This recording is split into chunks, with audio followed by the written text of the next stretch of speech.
At 70 years old, I found myself standing at the entrance of my own beach house in Malibu, the keys trembling in my hands. What is this old parasite doing here? There's no room for you, my daughter-in-law, Jessica shouted at me from the terrace. I had arrived early that morning, expecting to find my house empty, as usual. My home had been invaded by her family. My furniture was ruined, my garden destroyed. But before I continue, make sure you are subscribed to the channel and write in the comments. Where are you watching this video from? We love to know how far our stories reach. That Friday morning, I drove to my beach house in Malibu, as I had done hundreds of times over the last 20 years.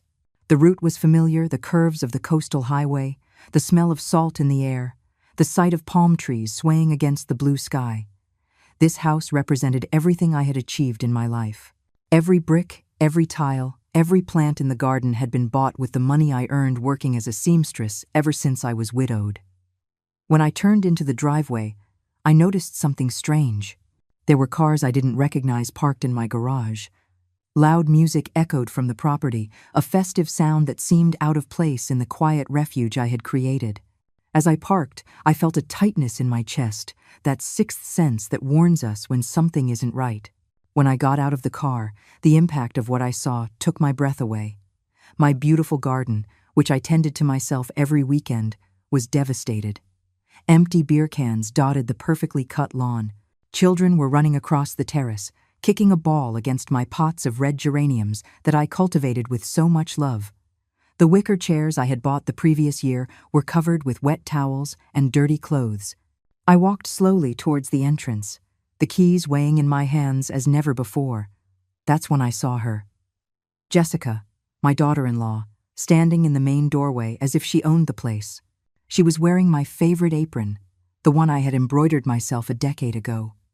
Her eyes had that cold look I knew so well. "Jessica, I didn't know you were here," I said, trying to stay calm despite the chaos around me. "This is my house.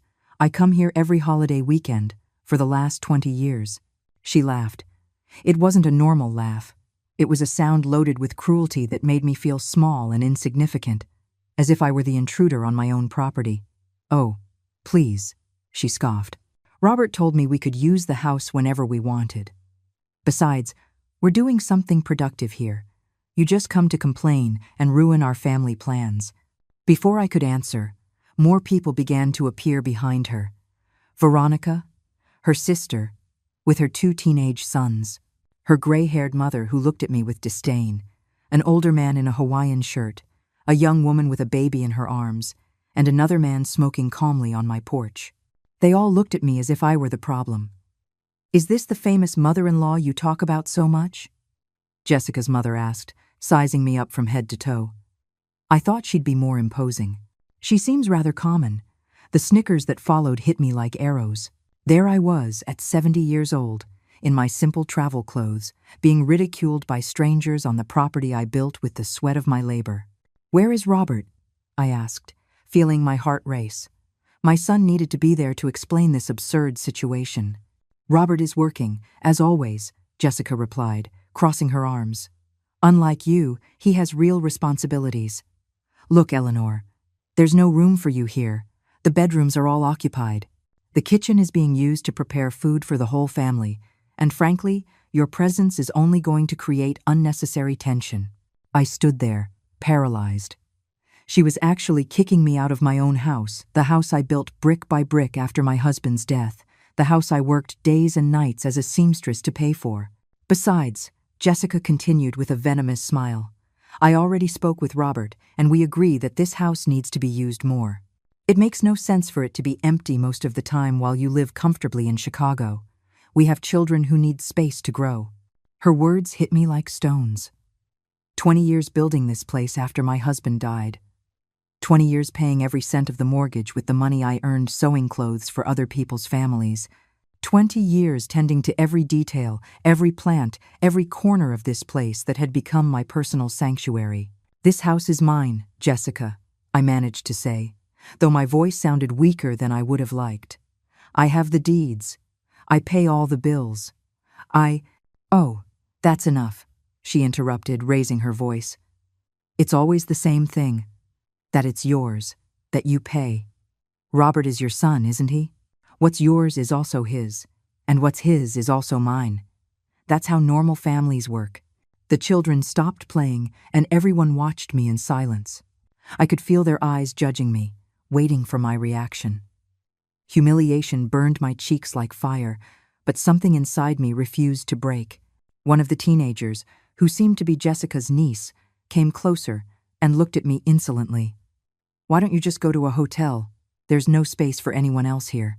"All right, dear," I finally said with a smile that came from my soul, but which I knew didn't reach my eyes. "I understand the situation perfectly." Jessica smiled triumphantly, believing she had won. The others seemed satisfied, as if they had witnessed a just victory. They had no idea what they had just unleashed. I walked back to my car with slow, dignified steps. As I drove away to find a hotel, my mind traveled to the past, to when this property was nothing more than a vacant lot full of weeds and dreams. I was 50 years old back then, Robert barely 25. It was just the two of us against the world, and I had made the most important decision of my life to build a refuge for our family.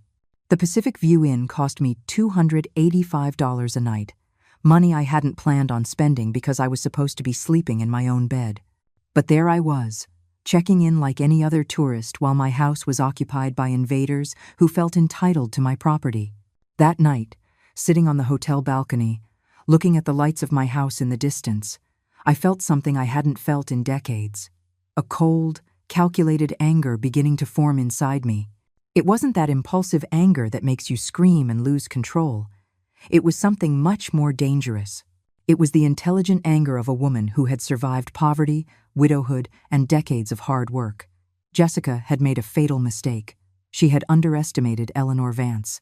The next morning, I woke up at 6 a.m, after a night of restless sleep. Every time I closed my eyes, I saw Jessica's arrogant smile and heard her venomous words echoing in my mind. I had a quick coffee in the hotel restaurant and decided to go back to the house to try for a calmer conversation. Maybe it had been a misunderstanding. Maybe Robert would show up and put an end to this absurd situation. When I arrived at 8 a.m, I found the front door locked my own door. I had to ring the doorbell as if I were a visitor. Veronica, Jessica's sister, opened it, still in her pajamas and with an angry face. "What do you want now?" she asked, without even greeting me. I explained that I needed to pick up some personal things and talk to Jessica. Her response left me stunned. "Jessica is sleeping, and your things aren't here anymore. We put them in bags in the garage so they wouldn't be in the way."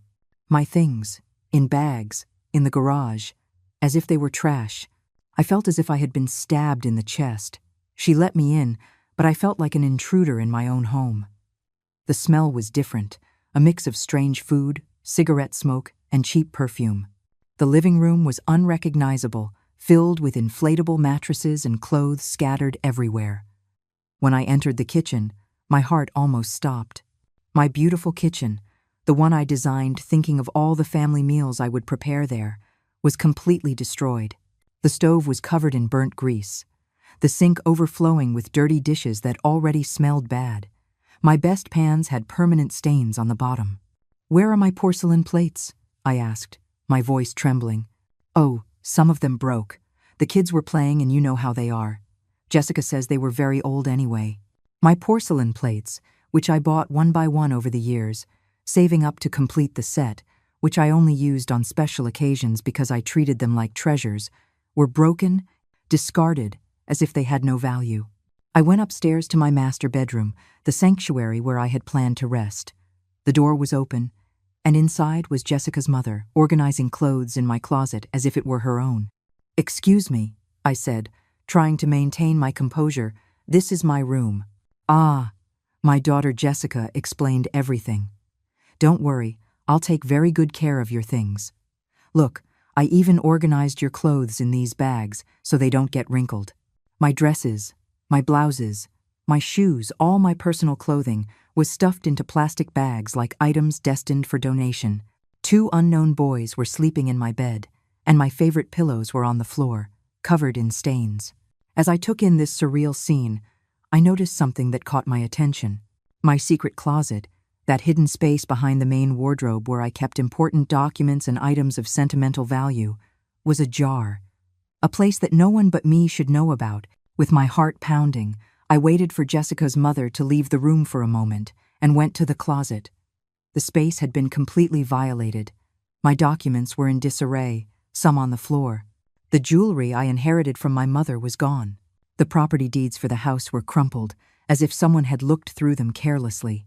But the most alarming thing was finding papers that weren't mine. Legal documents with Robert and Jessica's names on them. I took them with trembling hands and read quickly. It was an application for a change of ownership. They wanted to transfer the house into Robert's name, claiming that I, due to my advanced age and deteriorating mental condition, was no longer capable of managing valuable properties. Deteriorating mental condition.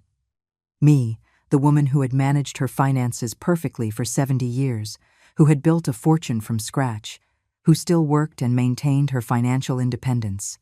They wanted to declare me mentally incompetent to steal my house. The paper was dated from the previous week. This confirmed that the invasion hadn't been spontaneous, but part of an elaborate plan to take over my property using the law in their favor. At the bottom of the papers, I found something that chilled me to the bone. A real estate appraisal. It had valued my beach house at $300,000, and there was a handwritten note in Jessica's script. With this money, we can buy a bigger apartment and send the kids to private school. We just need R to sign the papers, and for the little old lady not to cause any problems. The little old lady. That's what they called me behind my back. The little old lady who shouldn't cause problems while they stripped me of everything I had built in my life. I put all the documents in my bag as evidence. This wasn't just a family invasion. It was a planned robbery, an elaborate fraud to strip me of my life's work with my own blood as an accomplice. I went downstairs silently, and as I passed the hallway, I heard Jessica on the phone on the terrace. She was talking loudly without worrying about being discreet. "No, Mom, don't worry. The lawyer says it's very easy. Since Robert is an only child, he can claim the inheritance in advance due to the mother's incapacity. And once the house is in his name, we can do whatever we want with it. Advance inheritance due to incapacity. They wanted to declare me mentally incompetent to steal my inheritance while I was still alive. Yes, we already sent the fake medical papers. We paid $50 to that doctor from the cheap clinic to sign a report saying she has senile dementia. Robert didn't want to at first, but I explained to him that it's for the good of the children. Fake medical papers, a corrupt doctor, a fabricated report of senile dementia. My own son convinced that stripping me of my property was for the good of the children. I left the house without saying goodbye. There was nothing left to talk about. Words had lost all their meaning. This was no longer a family dispute that could be resolved with conversations and good feelings. This was a war, and they had fired the first shot using the dirtiest weapons possible. Lies, false documents, medical corruption, and the manipulation of my own son. On the way back to the hotel, my hands trembled on the steering wheel. Not from fear, but from determination. I knew exactly what I needed to do. Eleanor Vance would not be a victim of this betrayal. She would be the protagonist of her own justice. On Monday morning, I drove straight to the bank. I needed to verify exactly how much money I had available for this war. For the last 20 years, I had continued to save religiously, even after finishing paying off the house. Every month, I put away $300 from my pension and the income from my sewing work. I learned early on that saved money was power, it was security, it was freedom. The bank manager, Mr. Davis, had known me for 15 years, a serious and professional man who had always respected my financial discipline. "Eleanor, how can I help you today?" he asked with a warm smile. "I need the exact balance of all my accounts, and I need to talk about a sensitive legal matter." When he showed me the numbers on the screen, I smiled for the first time in days. I had $87,000 in savings, plus $23,000 in certificates of deposit, and $12,000 in my checking account. $122,000 in total. Jessica had been mistaken. She thought I was a poor little old lady who depended only on a miserable pension. She didn't know that Eleanor Vance had been a tireless worker her whole life, saving every penny to protect herself from exactly this kind of situation. "Mr. Davis, I need you to freeze any attempts by third parties to access my accounts, and I need an official letter from the bank confirming my mental capacity to manage my finances. Of course, Eleanor. Is there a problem? My family is trying to have me declared mentally incompetent to take my assets. His face grew serious. This is very serious. Do you need a recommendation for a specialized lawyer? Yes, please. He gave me the name and phone number of Thomas Grant, a lawyer specializing in family law and property fraud. He's the best in these types of cases. Tell him I sent you. I left the bank with a new energy coursing through my veins. It wasn't just the peace of mind of knowing I had the financial resources to defend myself. It was the mental clarity of having a concrete plan of action. I called Thomas Grant from the parking lot. The secretary gave me an appointment for that same afternoon. The attorney can see you at 4 o'clock. It's urgent, isn't it? Very urgent. I spent the rest of the morning organizing all the documents I had collected.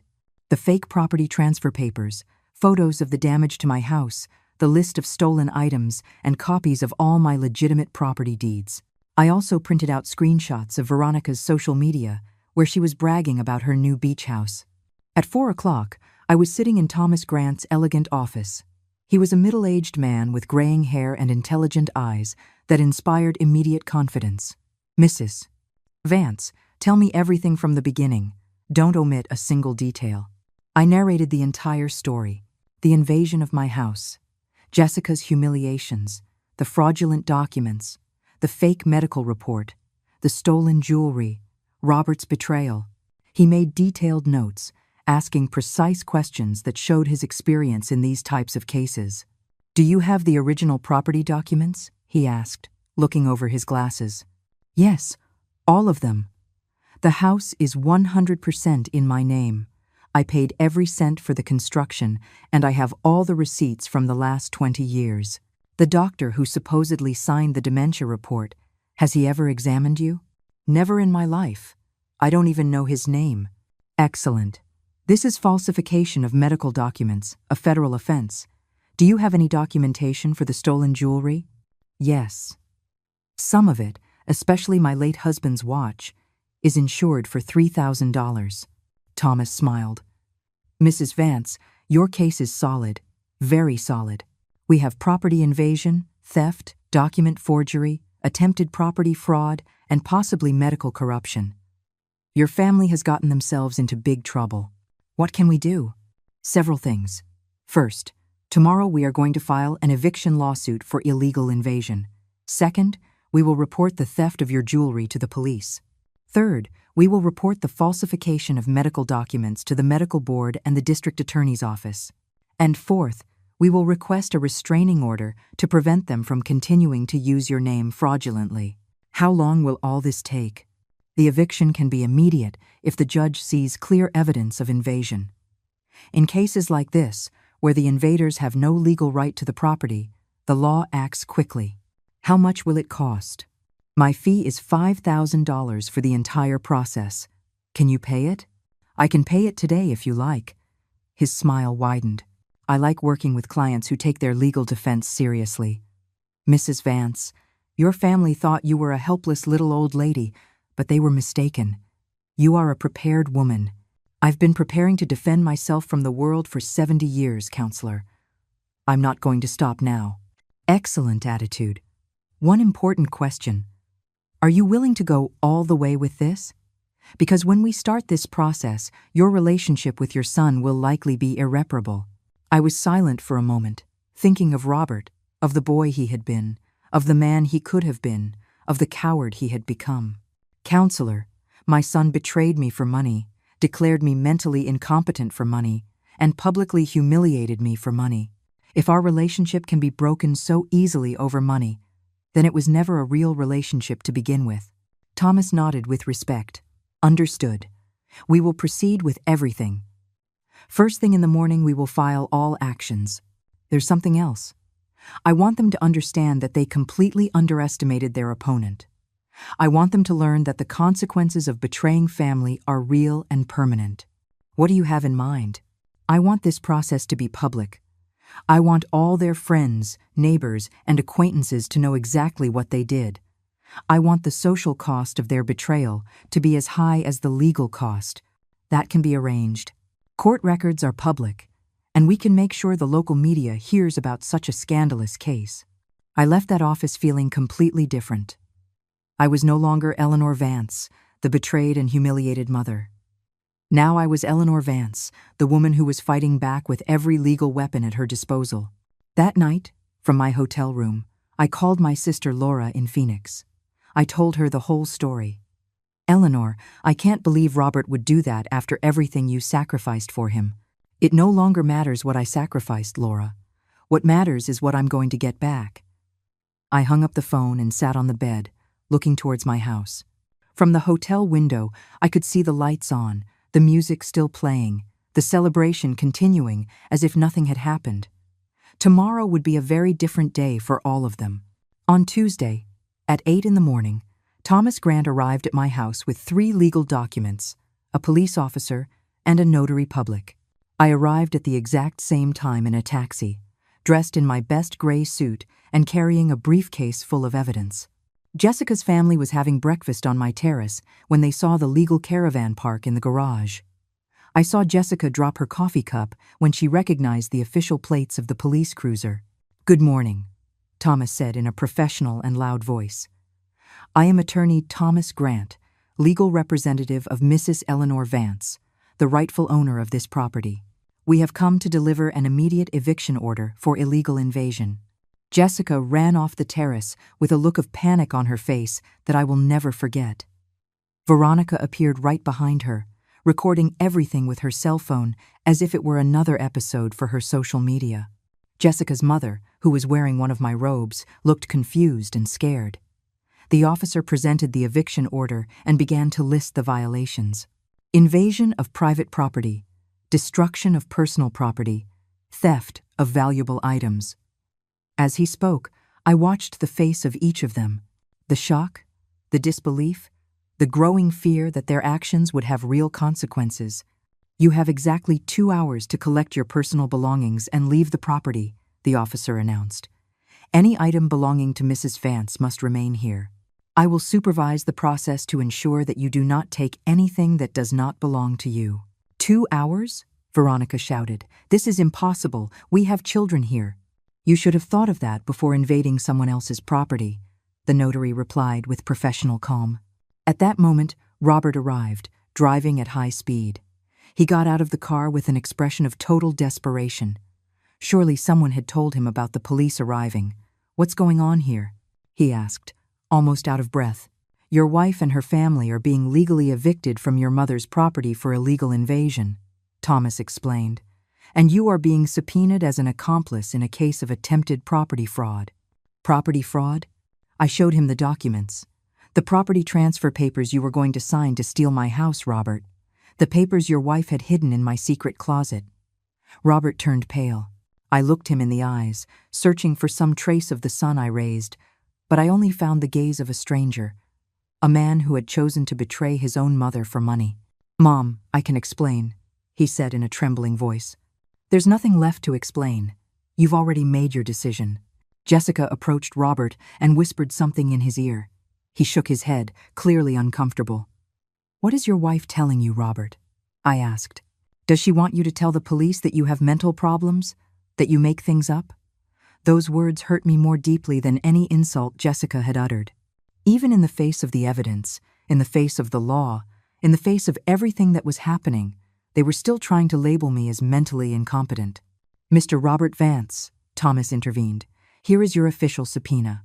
You have 3 days to appear in family court to answer to the accusations of complicity in attempted property fraud against a senior citizen."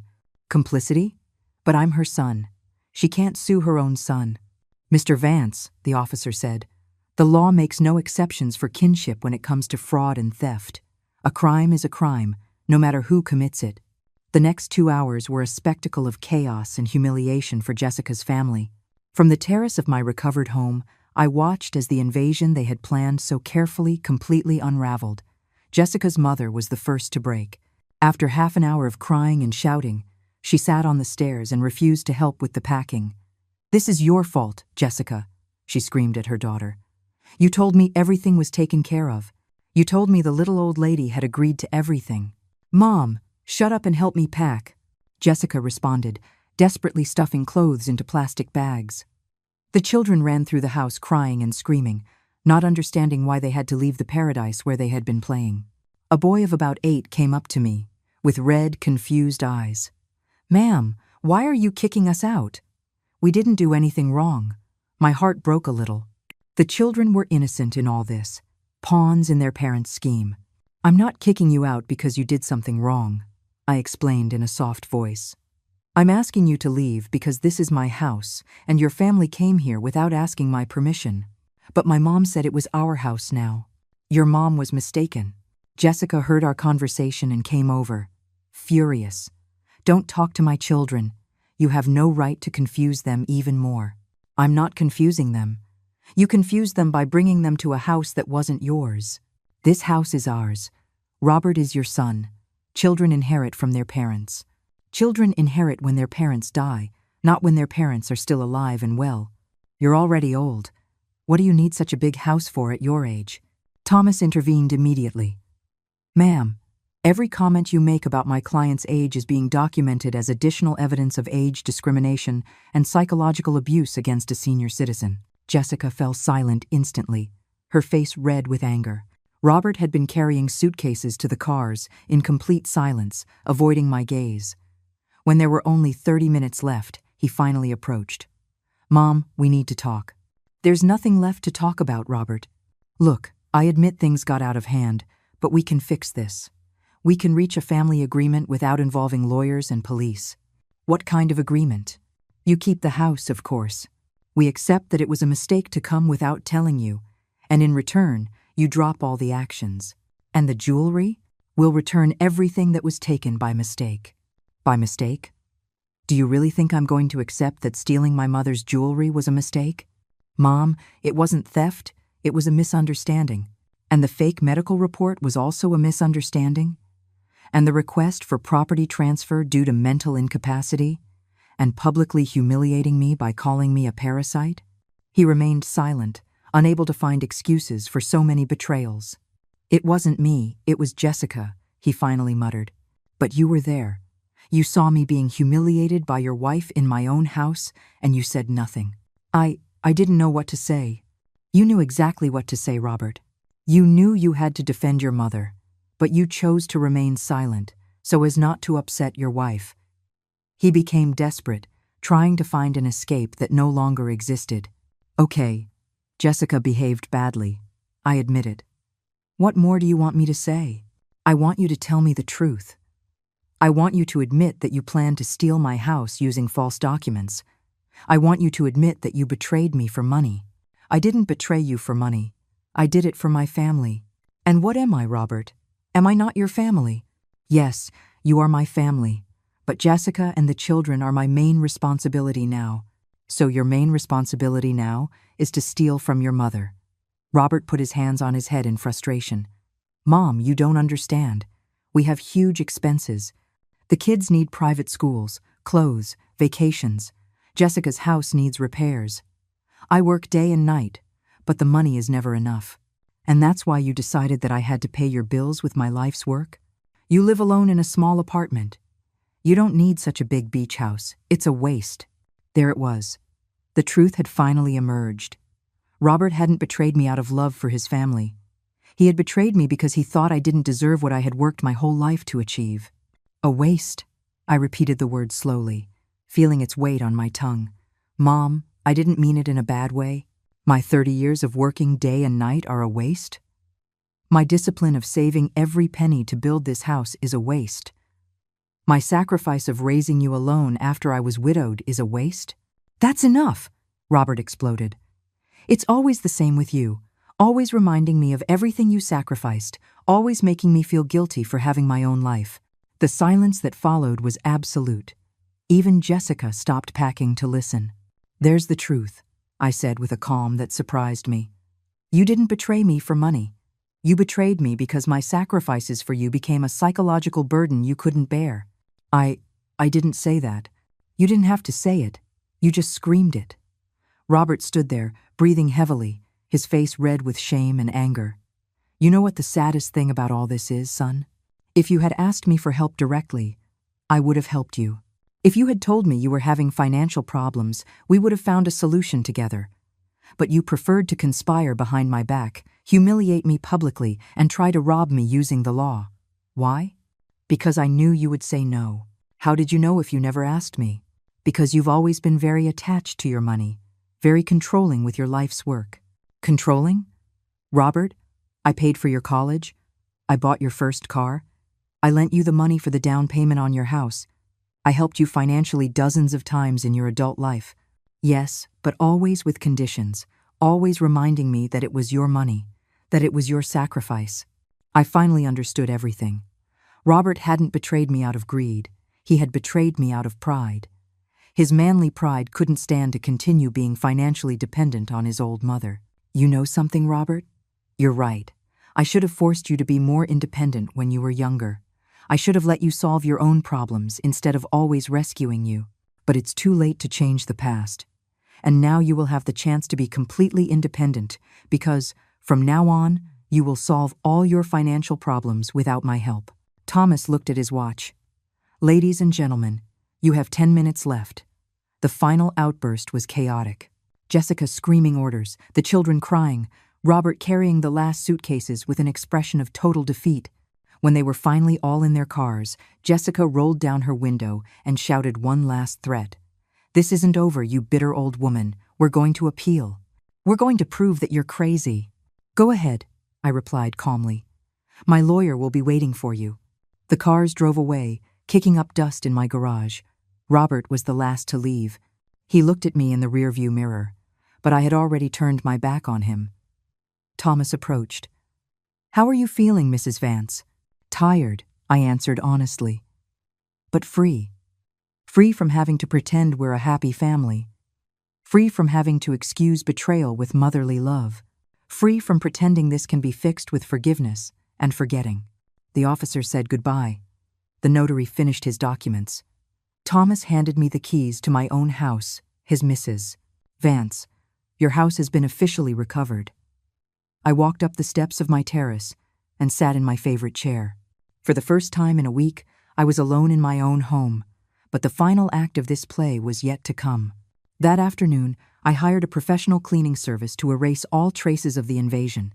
I paid $700 for 5 women to work all day, scrubbing every surface, washing every stain, rearranging every piece of furniture. While they cleaned, I walked through the house cataloging the damage. In the living room, my beautiful embroidered cushions had been stained with red wine. In the master bathroom, I discovered that someone had spilled hair dye in the porcelain bathtub, leaving black stains that refused to come out even with strong products. In the kitchen, 2 of my French skillets were burned beyond repair. And in my garden, half of my plants had been trampled to death. But the worst of all were the personal items that disappeared forever. In addition to the jewelry, I noticed that my family photo album was gone. The one with Robert's childhood photos, my photos with my late husband, memories of decades of a life built with love and dedication. The wall clock my father gave me when I got married was also gone, an object of no great financial value, but of immense sentimental value. A week after the eviction, my house had regained its original peace. The strange smells were gone. The stains were gone. My furniture was back in its proper place, but I knew that some things would never go back to normal. Betrayal leaves invisible scars that time cannot completely erase. It was that Friday that Thomas called me with news that made me smile for the first time in weeks. Mrs. Vance, I have some important updates. The doctor who signed the false dementia report has been suspended by the medical board. The investigation revealed that he had signed at least 12 similar reports in exchange for money. I was silent, absorbing the information. How many other families had tried to dispossess their elderly relatives using the services of that corrupt doctor? And the legal consequences for Robert and Jessica? I asked. That's the best part. The prosecutor has decided to proceed with criminal charges for property fraud and conspiracy. It's no longer just a civil matter. It's a criminal case now. What does that mean exactly? It means they could face prison time if found guilty. And it also means that all the legal fees they've had to pay have been enormous. I didn't feel joy at this news, just a deep sense of justice being done. I didn't want to see my son in jail, but I couldn't allow him to escape the consequences of his actions either. That same afternoon, I received an unexpected call. It was Veronica, Jessica's sister, crying on the phone.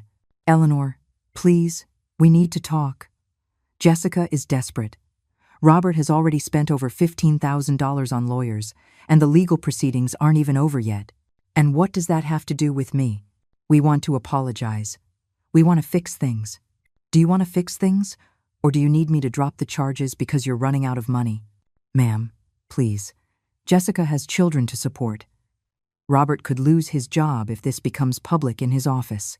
She should have thought about the children before she planned to rob me.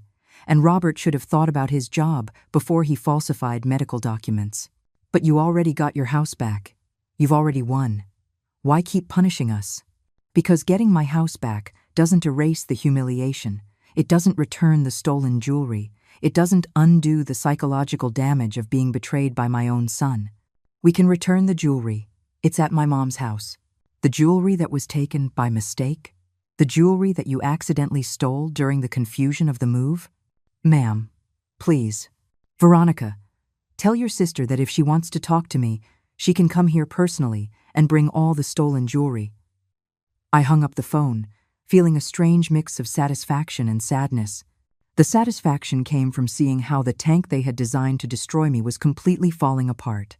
The sadness came from knowing that my relationship with Robert was probably over forever. 2 days later, Jessica showed up at my door. She came alone, without Robert, with a bag in her hand and her eyes swollen from crying. "Eleanor, I came to return your things and to apologize." I let her in. She sat in my living room like a scolded child, placed the bag on the table, and began to take out my jewelry one by one. "Here are the pearl earrings. Here is the gold watch. Here are the silver coins. And here is the necklace that that we also took by mistake." "By mistake?" I repeated, letting the sarcasm be evident in my voice. "Ma'am, the truth is, I took them, but it wasn't to steal them, it was to sell them. We needed the money urgently. We have a lot of debts. Robert lost money in some bad investments last year. We're behind on our mortgage. Our credit cards are maxed out, and the kids need school. And that's why you decided to rob me?" Jessica began to cry. Not those fake, manipulative tears I had seen before, but a genuine cry from someone who finally understood the gravity of her actions. "Eleanor, I admit I behaved badly, very badly. But I was desperate when Robert told me you had this beautiful house and you hardly ever used it. I thought. You thought you could take it from me without asking? I never wanted to take it from you. I just wanted to use it while you weren't here. And then, when we saw how expensive it was to maintain 2 houses, we thought maybe it would be better if the house was officially Robert's to avoid legal problems in the future." Legal problems. You created the legal problems by falsifying medical documents. That was the idea of that cheap lawyer we consulted. He told us it was the fastest way to transfer property within the family. I was silent for a moment, processing the level of ignorance and naivety they had shown. They had ruined their lives financially and legally because they followed the advice of a corrupt, second-rate lawyer. "Where is Robert?" I asked. He didn't want to come. He says you're not his mother anymore." Those words hurt more than I expected, but they also confirmed that I had made the right decision. He says I'm not his mother anymore? Yes. He says a real mother wouldn't sue her own son, that you chose money over family. And what do you think, Jessica? I think we started all this, but I also think you went too far. We could have resolved everything as a family without lawyers or police. How could we have resolved it as a family if you never told me the truth? If you lied to me, deceived me, and planned to rob me behind my back? But we're family. Families forgive. Families respect each other, Jessica. And you disrespected me in every possible way. Jessica got up to leave. So there's no way to fix this. The way to fix this was to not have done it in the first place. After she left, I sat on my terrace, watching the sunset over the sea. The waves crashed against the shore with their eternal rhythm, indifferent to the human dramas unfolding on the land. A week later, Thomas called me with the final news. Mrs. Vance, Robert, and Jessica have accepted a plea bargain. They will pay a fine of $25,000. They will each do 200 hours of community service and will be on probation for 2 years. No prison time? No, but they will have a permanent criminal record, and the false medical report has been officially nullified. Your mental capacity is completely cleared legally. And the legal fees? They've already spent over $30,000 on defense attorneys. Between the fines and the legal fees, it cost them over $50,000 to try to steal your house. $50,000. Almost half the value of my house when I built it. They had lost more money trying to rob me than they could have gained if they had succeeded. A month after the eviction, I decided to do something I had never done. I hired a part-time housekeeper to look after the house when I wasn't there. Not because I couldn't do it myself, but because I wanted to make sure no one could ever invade it again without my knowledge. Maria was a middle-aged woman who lived near the beach and needed the work. She would look after the house 3 times a week, keeping everything clean and safe. I also changed all the locks, installed security cameras, and updated my will to leave the house to charitable institutions instead of to Robert.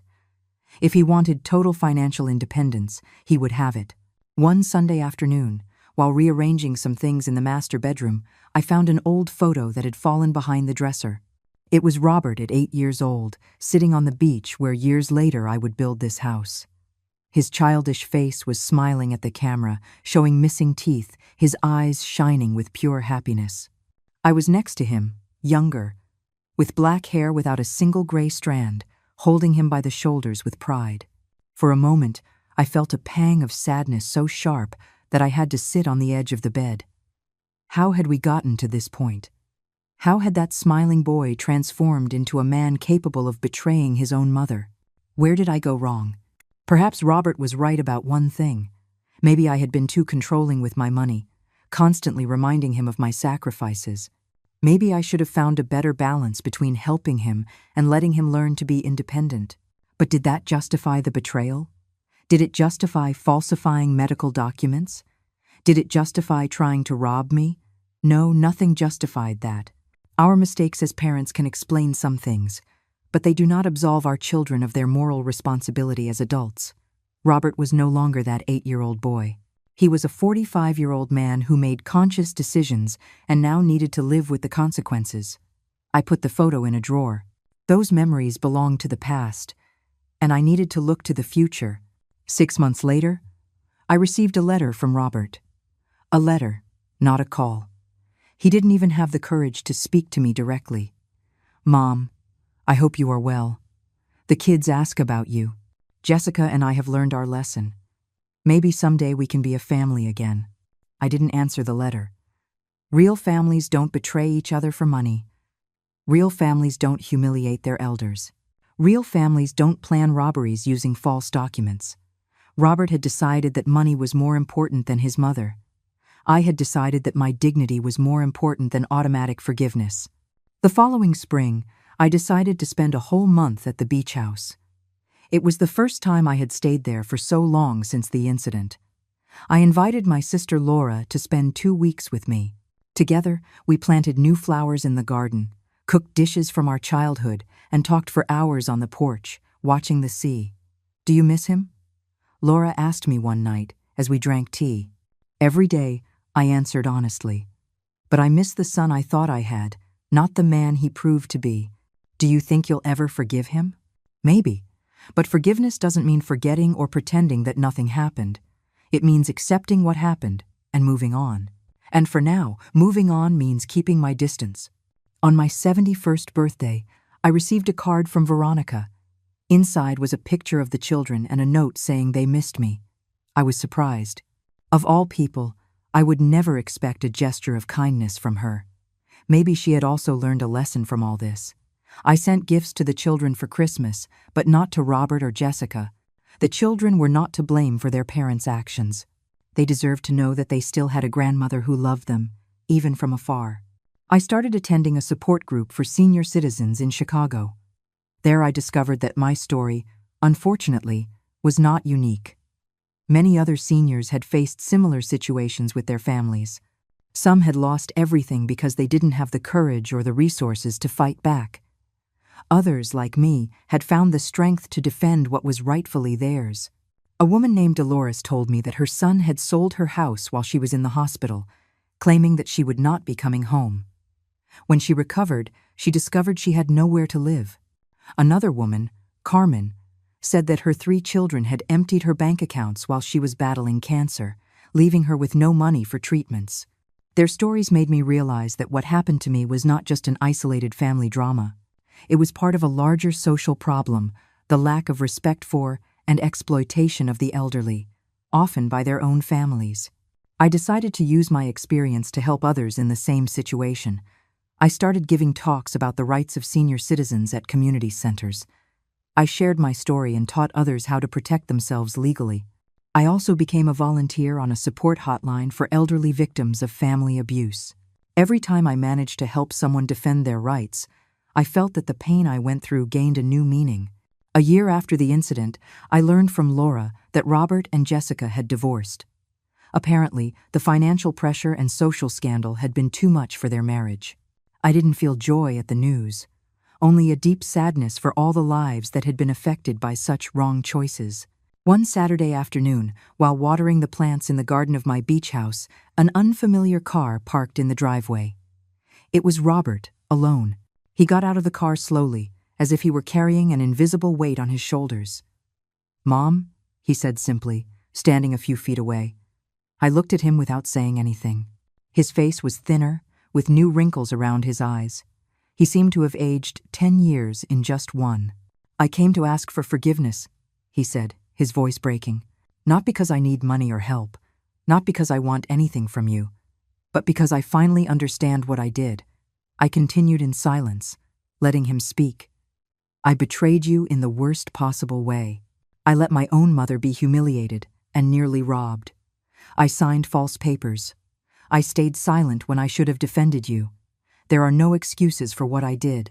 He took a step forward but maintained a respectful distance. "I don't expect you to forgive me now, or maybe ever. I just wanted you to know that I am deeply sorry and that I completely understand why you did what you did. You were right. You were always right." I looked at the man in front of me, no longer the boy I raised, no longer the son who betrayed me, but a stranger trying to find his way back. "Thank you for coming, Robert," I finally said. "Forgiveness takes time." He nodded, accepting my response not as a rejection, but as a possibility. In the following months, I began to allow the children to visit me occasionally. Their faces lit up the house with a joy I hadn't felt in a long time. I taught them how to make cookies in my kitchen. I told them stories about their father when he was little. I showed them how to take care of the garden. They never mentioned the incident. They had probably been instructed not to talk about it. But sometimes I caught the eldest, Sophia, looking at me with a curious expression, as if she were trying to piece together a story she only knew in part. One Sunday morning, as we were planting new tomato seedlings, Sophia asked me an unexpected question. "Grandma, why did you and Dad fight so badly?" I stopped what I was doing and looked at her. She was only 11, but her eyes showed an understanding beyond her years. "Sometimes, Sophia, adults make very big mistakes. Your father and your mother made some mistakes with me, and it hurt me very much." "What kind of mistakes?" I thought carefully about how to answer.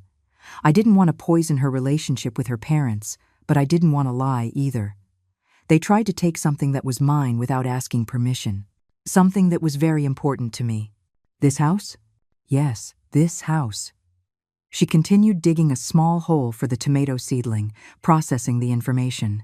"Mom says you were very cruel to them. I made them face the consequences of their mistakes. Some might see that as cruelty. I see it as justice." Sophia planted the seedling carefully, pressing the earth around it with her small hands. "I think I understand," she finally said. "It's like when I take my sister's things without asking, and she tells Mom. I get mad at her for telling, but it's really my fault for taking her things." I smiled, amazed by the simplicity and depth of her understanding. "Exactly like that, dear, exactly like that." That night, after the children had gone, I sat on the terrace contemplating the sunset over the sea. I thought about how things had changed over the last 2 years. I thought about the betrayal, the pain, the fight, the victory, and finally, the slow rebuilding that was happening. Forgiveness didn't come all at once, like a great revelation or a dramatic moment.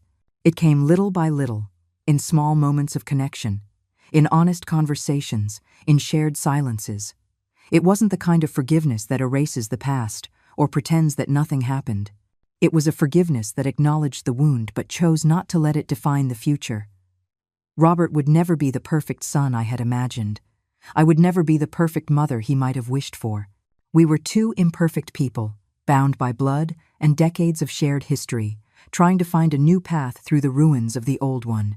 At 72, I learned that life rarely follows the script we plan. The people we love disappoint us. Trust is broken. Dreams fall apart. But I also learned that our ability to rebuild from the ashes is much greater than we imagine. My beach house remains a symbol of that truth. It was built with determination when everyone told me a widowed seamstress couldn't achieve such a dream. It was defended with courage when those who should have protected it tried to take it. And now it becomes a place of healing where old wounds slowly begin to scar over. Eleanor Vance, the little old lady they thought they could easily fool, proved to be the strongest of all. Not because she never fell, but because she always found the strength to get back up. Not because she never felt fear, but because she acted in spite of it. Not because she was never hurt, but because she did not allow her wounds to define her. This is my story. A story of betrayal and loss, yes, but also of dignity and strength. A story that I hope inspires other seniors to defend what is rightfully theirs. A story that reminds everyone that age does not make us fragile or expendable, but wise and resilient. And the house? The house I built with so much love and sacrifice still stands, strong and proud on the coast of Malibu, its terrace facing the infinite ocean, just like me.